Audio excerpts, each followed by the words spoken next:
नमस्ते। हिंदी कक्षा में आप सभी का स्वागत है। सबसे पहले ब्रह्मनाद सावधान सिद्ध ब्रह्मनाद। ओम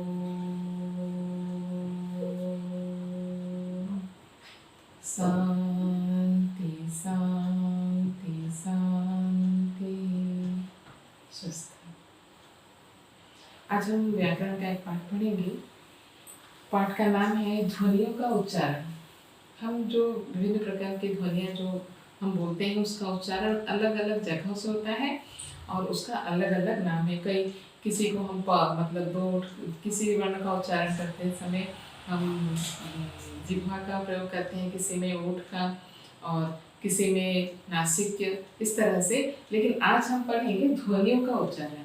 ठीक है, तो ध्वनियों का उच्चारण करते समय स्वरों के जो हम स्वर जो उच्चारण करते हैं उसमें क्या होती है, जो जिह्वा जो है, हमारी जीभ जो है वो सक्रिय रहती है। और जो जिह्वा सक्रिय रहती है वहाँ से क्या होता है, जब सक्रिय रहती है कभी जीभ इस सक्रिय रहने में जब जिस शब्द को हम बोलते हैं या जिस अक्षर को या जिस वर्ण को हम बोलते हैं तो उसको बोलते समय कभी जीभ का अगला भाग तो कभी जीभ का मध्य भाग तो कभी जीभ का पिछला भाग इसमें सक्रिय होता है। उस आधार पर अर्थात उच्चारण के आधार पर स्वर को कितने भागों में बांटा गया है? 3 भागों में बांटा गया है।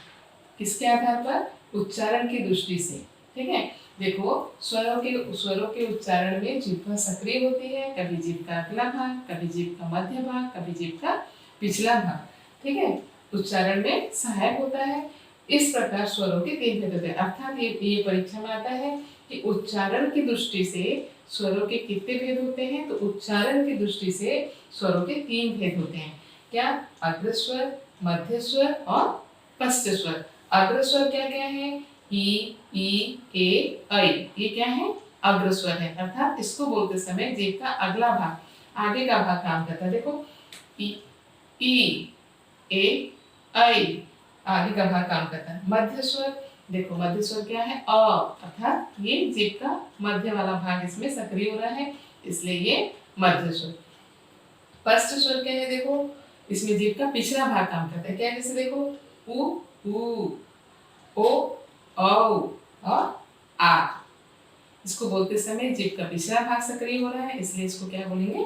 पश्च स्वर। तो ये रहा उच्चारण की दृष्टि से और ये रहा ये उच्चारण की दृष्टि से स्वर के 3 भेद हैं।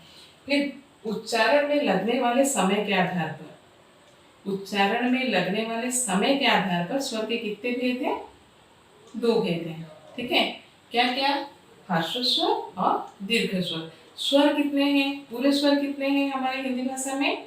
11 स्वर हैं, लेकिन उसको 2 भागों में बांटा गया है। अर्थात उसके उच्चारण के लगने वाले समय के आधार पर स्वर को 2 भागों में बांटा गया है, हर्ष स्वर और दीर्घ स्वर। हर्ष स्वर क्या है? देखो अ, इ, उ, री। ठीक है, आ, ई, उ, ए, ऐ, ओ, औ। तो इसको बोलते समय थोड़ा ज्यादा समय लगता है, इसलिए ये दीर्घ स्वर, और इसको बोलते समय कम समय लगता है, इसलिए ये हर्ष स्वर। अब इतना याद रखो, हर्ष स्वर कितने हैं? 4 हैं। क्या क्या? अ, ई, उ, री। और दीर्घ स्वर कितने हैं? 7 हैं। देखो 1, 2, 3, 4, 5, 6, 7। अर्थात आ, ई, उ, ए, ऐ, ओ, औ। ये 7 जो है दीर्घ स्वर और ये 4 जो है हर्ष स्वर। ठीक है, हर्ष स्वरों के उच्चारण में कम समय लगता है, दीर्घ स्वरों के उच्चारण में ज्यादा, हर्ष की तुलना में ज्यादा, दोगुना समय लगता है। री का उच्चारण स्वर न होकर व्यंजन री की तरह होता है। जो तुम लोग उड़िया में रू बोलते हो उसको हिंदी में री बोला जाता है। तो यहाँ पे क्या लिखा है कि री का उच्चारण स्वर न होकर व्यंजन की तरह, री की तरह होता है।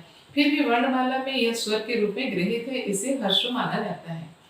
वर्णमाला में ये स्वर के रूप में है, ग्रहणीय है, और इसको क्या माना गया है? स्वर माना गया है। अब आते हैं व्यंजनों का उच्चारण।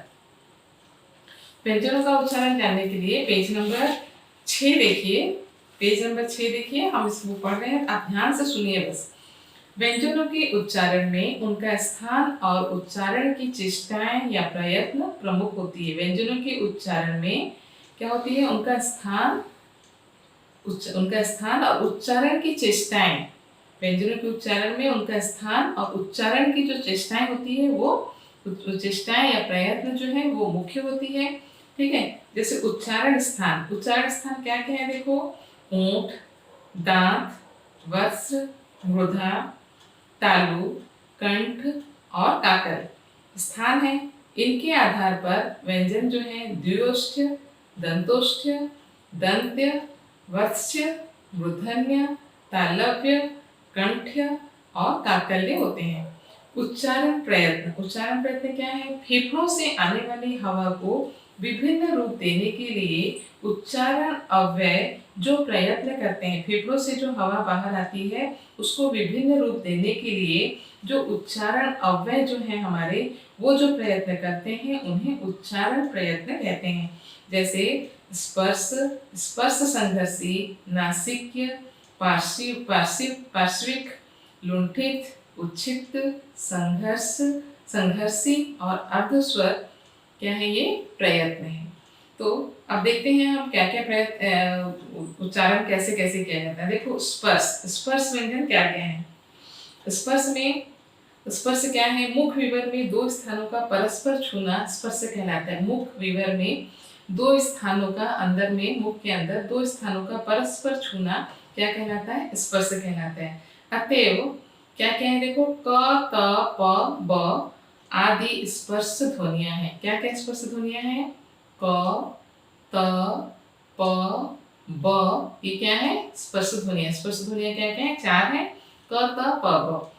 स्पर्श संघर्षी क्या है देखो, मुख विवर में हवा के रुकने के बाद घर्षण के साथ बाहर निकलने को स्पर्श संघर्षी कहते हैं। मुख के अंदर हवा रुकने के साथ घर्षण के साथ बाहर आती है, उसको क्या कहते हैं, स्पर्श संघर्षी कहते हैं। जैसे च, छ, ज, झ। ठीक, ये क्या है स्पर्श संघर्षी, च, छ, ज, झ स्पर्श संघर्षी।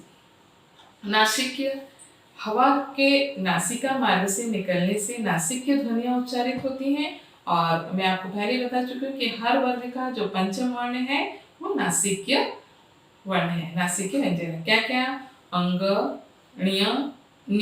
अंग, य, ण, न, म। इसका उच्चारण करते समय हवा जो है वो नाक से निकलती है, इसलिए ये अच्छा जो स्वर जो है हमारा जो उच्चारण जो होता है नाक से होता है, इसलिए क्या है नासिक्य व्यंजन है। इतना याद रखो कि हर वर्ग का पंचम वर्ण नासिक्य व्यंजन है। पार्श्विक, हम अब आते हैं 4 नंबर पार्श्विक पर। हवा की जिह्वा के किनारे अर्थात जिह्वा के पार्श्व से होकर निकलने से पार्श्विक ध्वनियां उच्चारित होती हैं। जैसे ल, ठीक, ल जो है वो क्या है पार्श्विक ध्वनि है।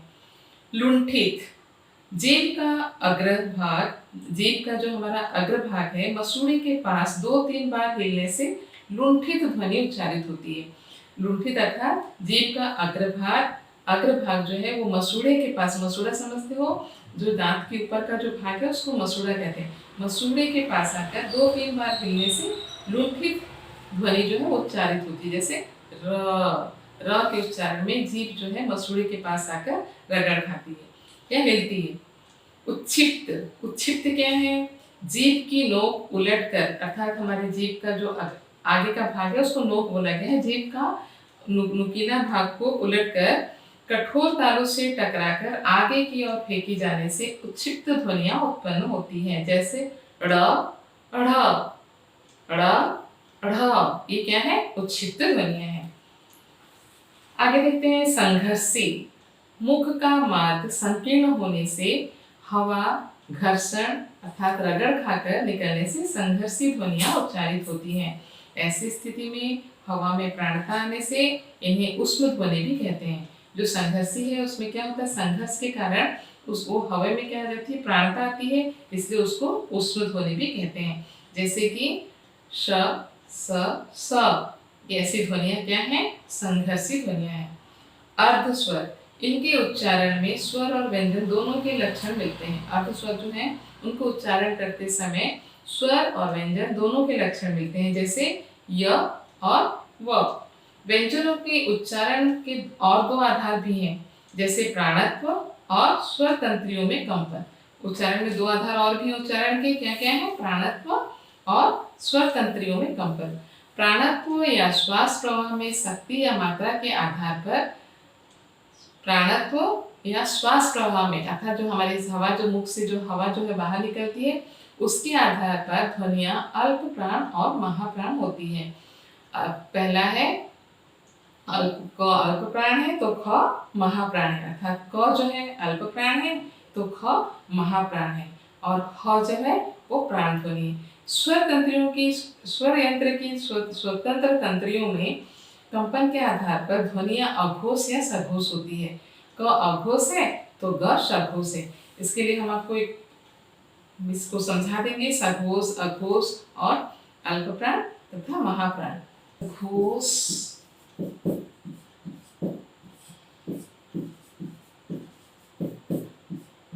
अघोष या अल्प प्राण, सघोष, अघोष, अल्प प्राण,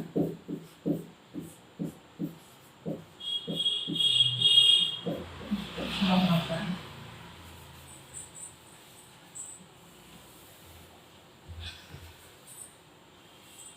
सबसे सघोष, अघोष, अल्प प्राण और महाप्राण पढ़ने से पहले सबसे पहले हम क्या जानते हैं कि व्यंजन कौन कौन से हैं, स्वर और व्यंजन कौन कौन से हैं और उनका विभाजन क्या क्या है। तो स्वर वे वर्ण होते हैं जिनके बोलने में या उच्चारण करने के लिए हमें किसी भी ध्वनि की मदद नहीं लेनी पड़ती है। स्वर वे वर्ण होते हैं जिनको उच्चारण करने के लिए हमें किसी भी ध्वनि की मदद नहीं लेनी पड़ती है, उसको क्या कहते हैं, स्वर कहते हैं। और हिंदी में कितने स्वर हैं, 11 स्वर हैं। जैसे अ आ इ ई उ ऊ री ए ऐ ओ औ, ठीक है। अ और अह को अयोगवाह कहा गया है क्योंकि ना तो ये स्वर है ना तो व्यंजन है, ये दोनों के बीच की कड़ी है, इसलिए इनको अयोगवाह कहते हैं। तो ये जो पहले हम ये व्यंजन वर्ग को हम लिख देते हैं। देखो व्यंजन क्या क्या है।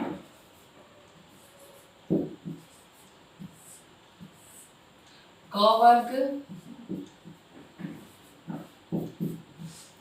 ख वर्ग, सॉरी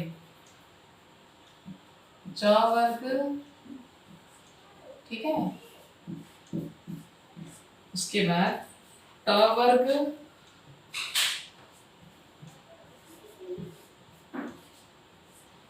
त वर्ग, उसके बाद है प वर्ग।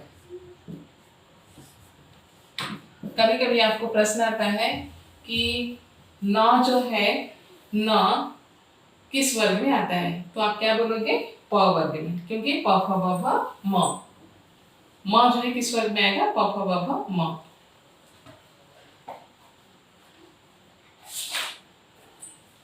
देखो क वर्ग में क्या आएगा, क ख ग घ अंग।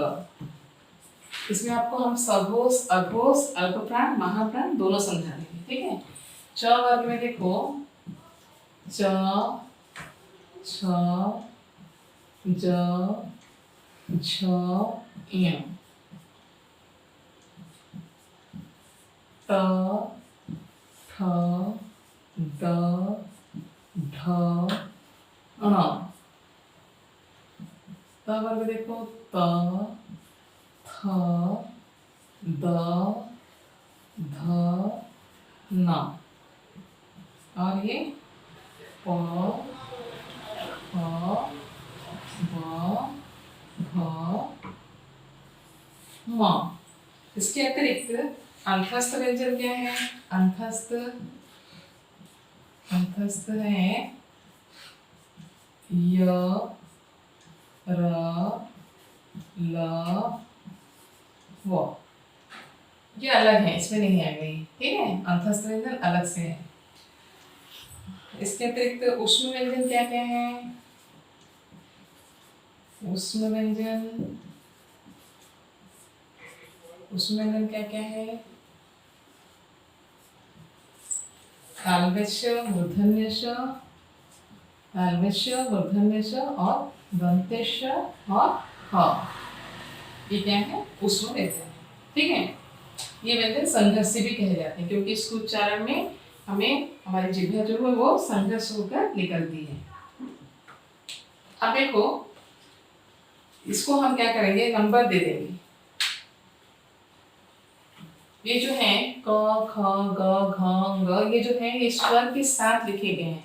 अगर इसको हम इसमें से स्वर हटा दें तो बोलोगे कि स्वर कैसे, क्योंकि क के उच्चारण में हमें अ भी उच्चारण करना पड़ता है। अगर इसमें से हमको स्वर हटाना है तो इसके नीचे क्या लगाना पड़ेगा, हलंत। अगर हलंत लगा देंगे तो ये स्वर रहित हो जाएंगे। ठीक है, तो देखो इसमें नंबर लिख दिए 1 2 3, आपको समझाने के लिए आसान तरीका बता रहे हैं, 5, 1 2 3 4 5।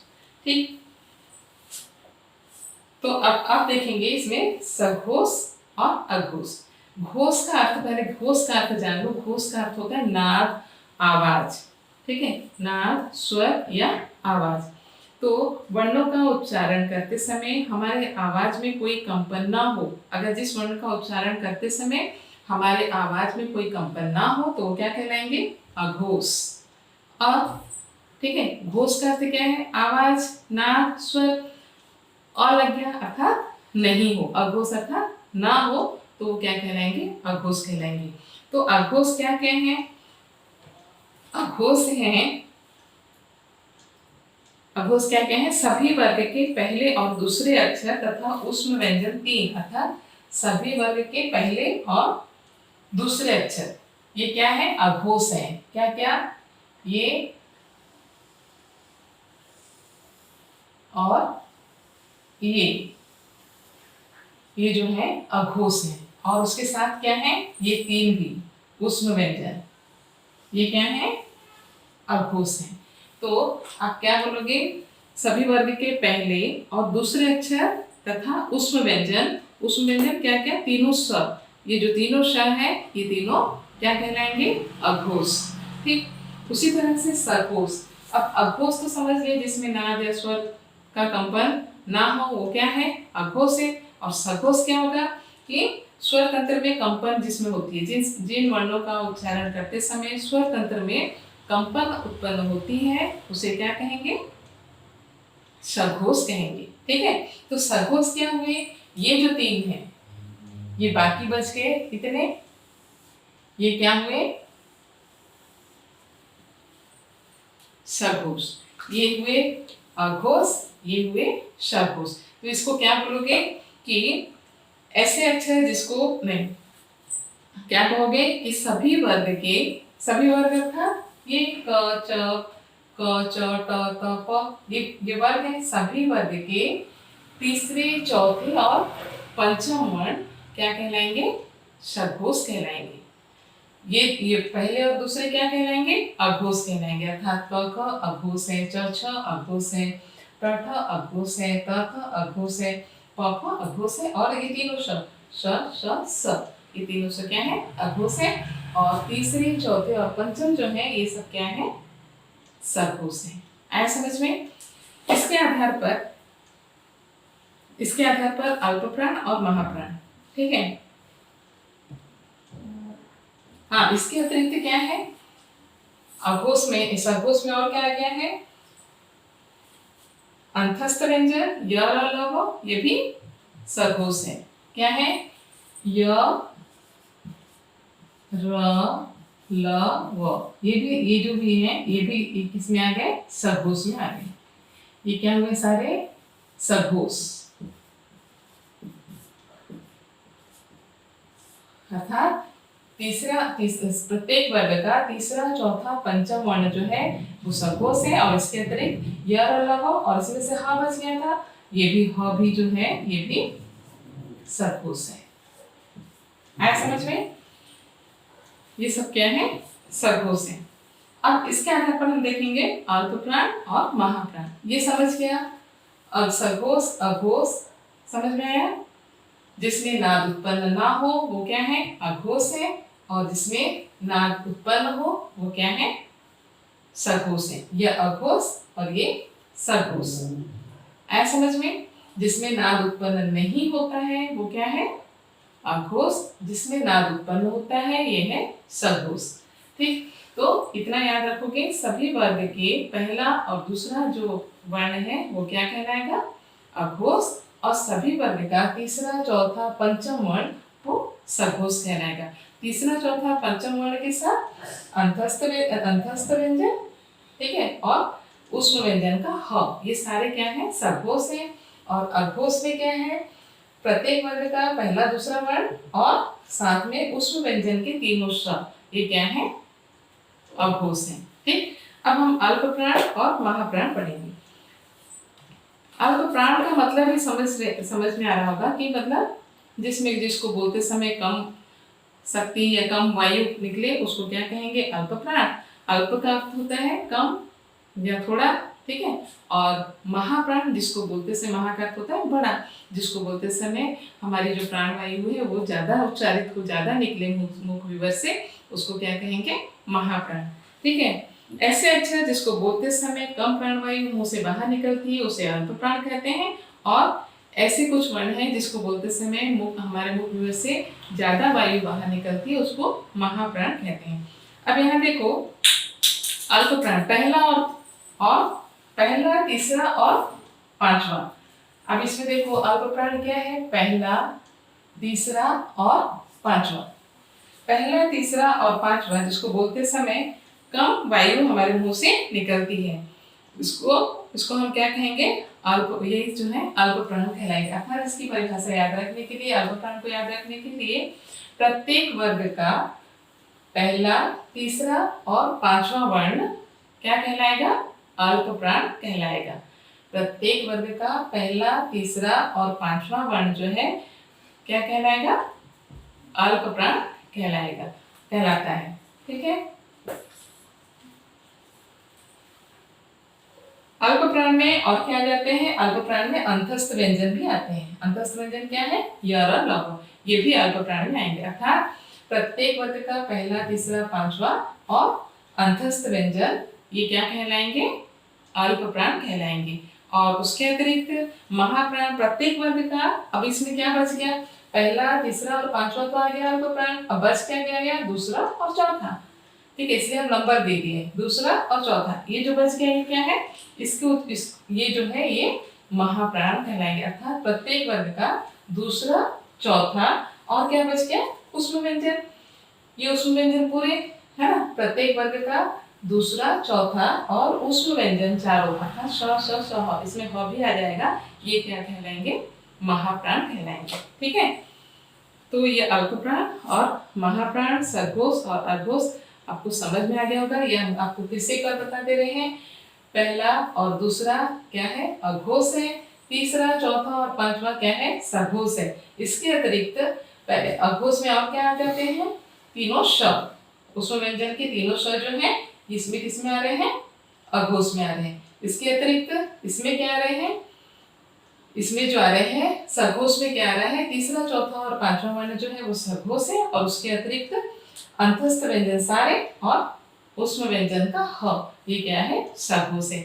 अल्प प्राण क्या है, पहला, तीसरा, पांचवा जो है, प्रत्येक वर्ग का पहला, तीसरा, पांचवा जो वर्ण है वो क्या है, अल्प प्राण है, जिसको उच्चारण करने में हमारी प्राणवायु कम निकलती है, मुख विवर से हवा कम निकलती है, ये अल्प प्राण है। और दूसरा और चौथा ये क्या है, महाप्राण है। आया समझ में? आज के लिए इतना ही, धन्यवाद।